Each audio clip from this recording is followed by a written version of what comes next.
happening to XBL radio listeners?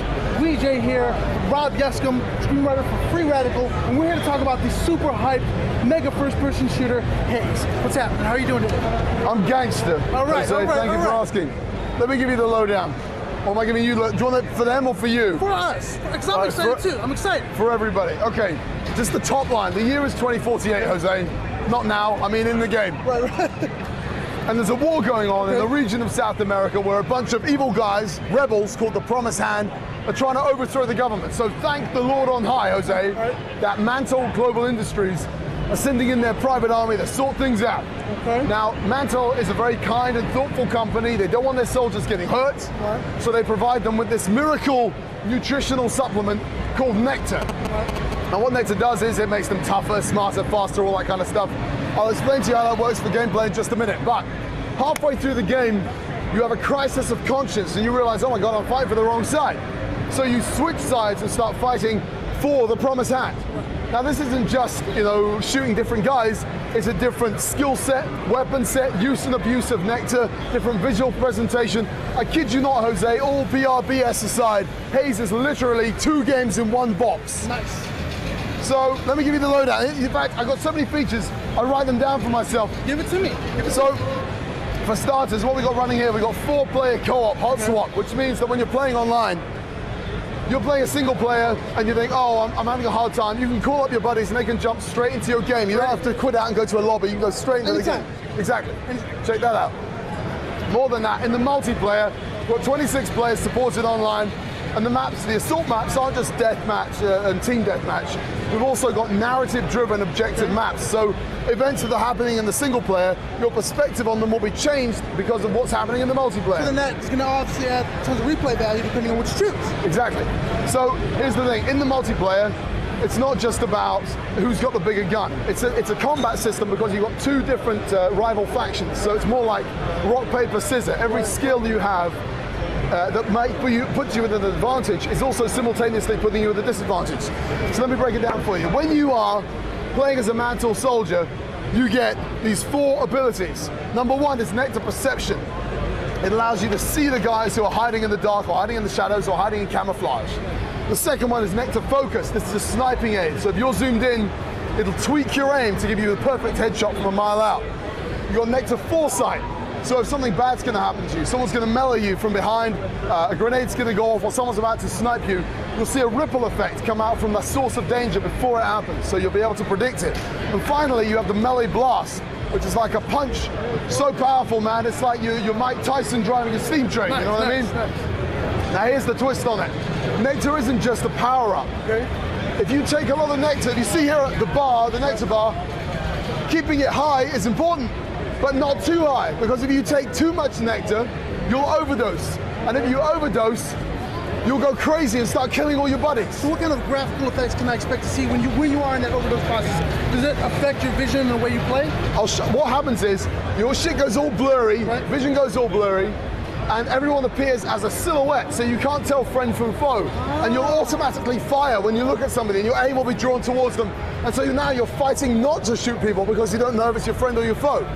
So let me ask you a question. This is something that I've been seeing some footage. I've seen some vehicular combat. Tell me a little bit about that. Well, you know what? Before I tell you about the vehicle stuff, let me tell you more, because there's even more stuff in terms of skill sets. This guy, he's hitting me with more. This is what I mean. There's almost too much to talk about.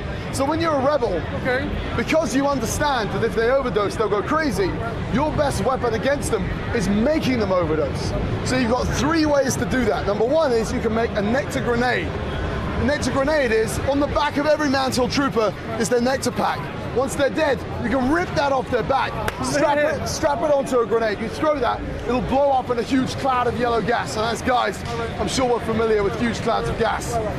The second ability is, when you're making that Nectar grenade with the Nectar pack, if you have a knife, you can smear Nectar on the blade, and if you melee somebody with that, or throw that at somebody, that'll make them go crazy as well.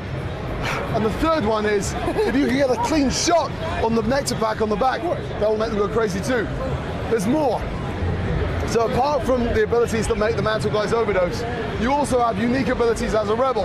The first one, this is the one everyone's talking about, is play dead. So in a video game, you know how it is, there's no blood, the bodies fade away, there's no screaming. So when you're on Nectar, Nectar censors your perception of reality. So the way you view the world is like a video game. There's no blood, the bodies fade away, there's no screaming. So when you become a rebel and you're off Nectar, and you can see all those things, you can take advantage of the fact that the Mantle guys can't. So if you take a few hits and scream and lie down and pretend to be dead, you'll fade away like a body in a video game. So when the Mantle guy loses interest, you can jump up and slug two in the back of his head. Awesome. I knew you guys like that. There's more than that.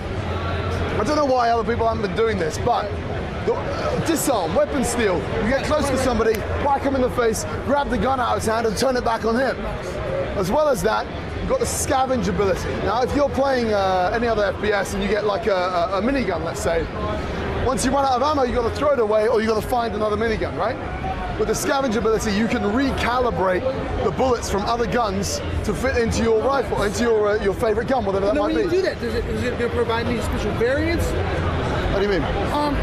Like say, you know, you're from a larger caliber gun, you refit it to form your pistol. Is it going to be? You recalibrate the bullets to fit as traditional with that weapon. Okay. So you know, if you got you have a great advantage with a minigun, let's say. Right. So if your buddy has a rifle or a pistol, you can recalibrate his bullets to fit into your gun. And finally, once you've stripped off all that high-tech armor and become a rebel, you're not going to be able to take as many hits.